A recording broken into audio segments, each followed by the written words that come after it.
You're listening to Life's Lessons, Season 2, Episode number 5. And as always, I'm Chef Michael.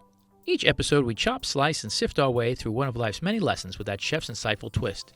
Now, I know it's been a while, and I promised you a couple of guests, but this episode is more important, I think, than anything I've done so far. And it affects everyone. And it's about something that we no longer do. It's about forgiveness. You know, when I worked in a restaurant, here's how things worked. Nobody expected you to be perfect. Unfortunately, if you were the one person who got the raw steak or the bad chicken, we took care of it. We took care of you. We wanted to make sure you were okay, but we wanted to make sure that you understood that mistakes happen. People are human. We no longer value that, at least in my opinion. I don't believe it for 1 minute anymore because the world has turned into a gotcha. You know, we want you to be okay. That's what everybody tells you. And they have all this new stuff out to help you be okay. But in the end, nobody really cares about you. Nobody wants you to be okay. They want to get you. You make a mistake, they want to pounce on you. You accidentally do something, they want to sue you. They do it in a restaurant. You've killed more restaurants and more people in the restaurant business and destroyed livelihoods because everybody thinks that they can become an instant millionaire by suing the average Joe. And you know what? It's wrong. It's absolutely wrong. We live in a world now where you have to watch everything you say, everything you do, every customer that comes in the door, every person you interact with, but yet no one has any compassion or feeling for a mistake. No one's allowed to have a bad day. No one's allowed to say the wrong thing. And if they do, they don't get reprimanded. They don't get spoken to. They don't even have a conversation. They get assassinated. And that's the reality. And I will challenge anyone to comment on that. You can comment in my comment section. You can send me an email because I live in a world now that I don't recognize. Even as a chef, somebody comes over and says, oh, that's burnt or that's overcooked. I get it. We've made a mistake. Those things still happen. And the funny thing is, you will go to trainings on top of trainings, and you will see posters, and you will talk about people's mental health, and your bosses will tell you how interested they are in making sure that you're happy and that you're well adjusted. But no one ever takes the time to sit down and talk to you. If you are under tons of stress, do you know what it's like working in a restaurant? I'm sure you do without working in a restaurant. You know why? Because you have real jobs, and you're real people. And you have families, and you have bills, and you have children, and you got a flat tire on your way to work today, and all those things happened. And it used to be that people actually cared about that. That you got to work and your hands were all dirty and you had a donut on your car, and somebody said, you know what? Get a cup of coffee, go wash your hands, sit down for 5 minutes. You are a person, and we value that. And we understand that life just smacked you in the face, and we're sorry, and we'll help you. Doesn't that sound nice? That's what all the paperwork is about. But it's just that nowadays. It's paperwork. You can't be in a situation where you can express humanity. If you don't agree with somebody, you get yelled at. If you do something wrong, you're instantaneously in trouble. There are no second chances. The world that I started in as a worker and the world that I am ending in as a worker are two entirely different things. And it is so disheartening and confusing. And for those of you that truly understand that, if you're listening to me on your way to work or you're on your way home or you have some kind of issue, I want you to understand that I will say it out loud. You are not alone. You're not. You feel alone. Right now you feel alone. You are sitting there thinking that you have the weight of the world on your shoulders, and no matter how many pamphlets you read, or how many training sessions you go to, or how many things you do to try to rectify it, you will always know or feel in the back of your mind that you are alone. Where do you think that comes from? I don't know. I don't have the answer because when I started at work a long time ago, when you had a problem, your boss called you into an office and shut the door. And your boss said to you, you know what? Something's wrong. What is it? Can I help you? Can I refer you to someone that can help? That was how you did business. So, why? Why, with all this information that bombards us and our children, why did we lose forgiveness? If anything, if you see all this stuff that happens in the world over and over and over again, compassion and forgiveness should be at the forefront. They should be the cornerstone, not the back burner. You watch the same horror over and over again because the media shows it to you, Twitter shows it to you, Facebook shows it to you, YouTube shows it to you, Google shows it to you. It's on every outlet, every channel. You see the same things over and over and over and over again, and it's always a gotcha. Listen to the news. You'd swear you live in two different countries. I don't care what you are. I don't care what your politics are. Watch the news for a day and just switch back and forth, and you'll swear you live in two different places. No one wants to understand anybody. No one wants the experience to be good. They almost revel in the crap. They revel in the dregs of society. They want to live in it. Why? Does that make any of you happy? You're listening to me right now. Does that make any of you happy? Is that the utopia? Is that the world that you want for yourself or your children? Is that how you want to go through life? I don't. I am twisted all the time. I am so scared, and I can honestly say this to you. I am afraid of every word that comes out of my mouth, of everything that's going to be interpreted. I did not get the new rule book. If anybody has the new rule book, I'd like you to send it to my chef site email because I'd like to read it. The other day I used a word and somebody jumped on me and, oh, you can't say that anymore. It wasn't a bad word. It was an educational term that we used to use, and now I guess we can't use it anymore. This doesn't happen in the restaurant. This doesn't happen behind the scenes, just so you know that. Nobody says, I need a veal, and somebody goes, no, that's not veal anymore. It's a baby calf. Nobody does that. Nobody confuses everybody. So why is the world bent on it?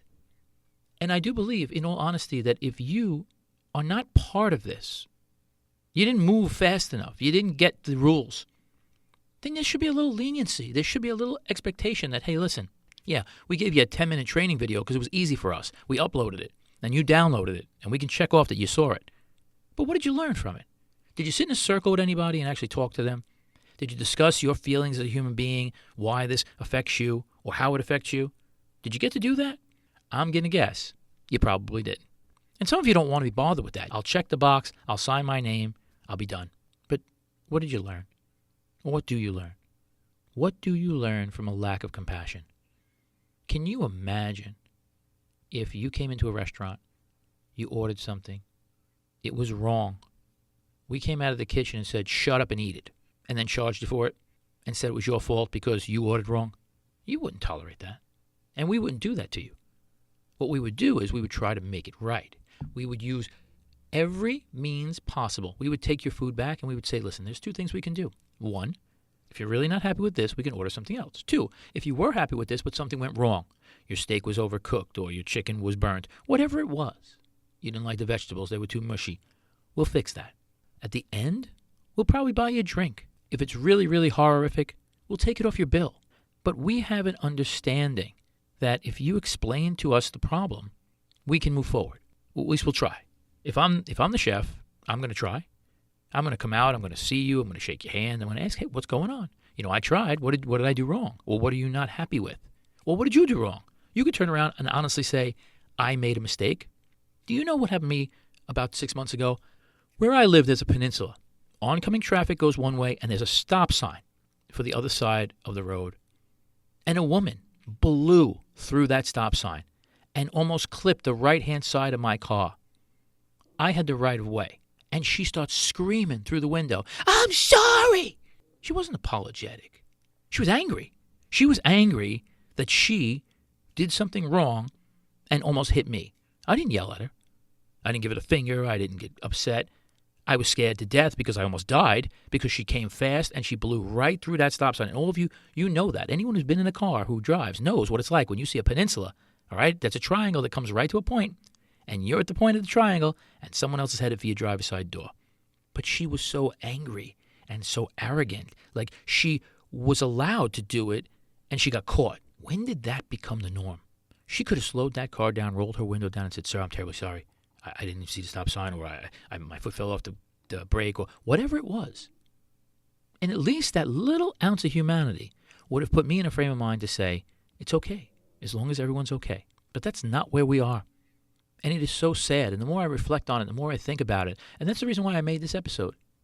Because I remember a time, and I'm not that old. It's not like I'm telling a story that's 100 years old. I remember a time when people took the time. They took the time to understand each other a little more. They took the time to listen. This is a short episode. It's a quick one. I just threw it in there because this is bothering me, and because as time goes on, it seems to be getting worse. But you know what I'd like to see this short episode do? I'd like to see it gain a little momentum. Send it out to your friends.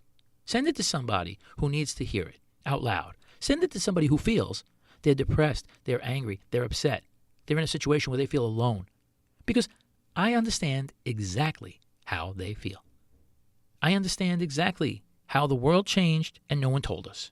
And the people that instituted the change, or the people that are on board with all this change, that's great. They're living the life. But along the way, they forgot that they weren't the only ones. That the rest of us needed time to catch up, or time to not even agree and not catch up and say, you know what? I don't like it. I don't get it. I respect it, but don't shove it down my throat. And then don't cause me to feel that I'm inadequate because I don't believe or because I'm not subscribing. You can have your opinion, but you need to have your humanity along with it. Your humanity is the only thing that separates you from everyone else and anything else. It is the only thing in the end that ensures that we are good, honest, caring people. It's when we look at each other and we see ourselves in each other and we say to each other, I can understand how that happened. I can understand how you got excited about that. I want to help you. Or I can't help you. I don't have the means or the capacity to do so, but I understand that you're in pain and I want to help you. And I don't want you to be afraid. And I don't want you to feel upset. And obviously you are, because for whatever reason, whatever's going on. See, that's the thing. We miss the cues. No one is taught the cues anymore. You see somebody going off the rails, somebody's using the wrong line of speech, someone's getting excited. That is your cue, no matter who you are, especially if you're a boss, management, someone in an upper echelon. That is your training should kick in and say, this is not about me personally. This is about this other person. This other person needs help. They need help. They don't know how to ask for it.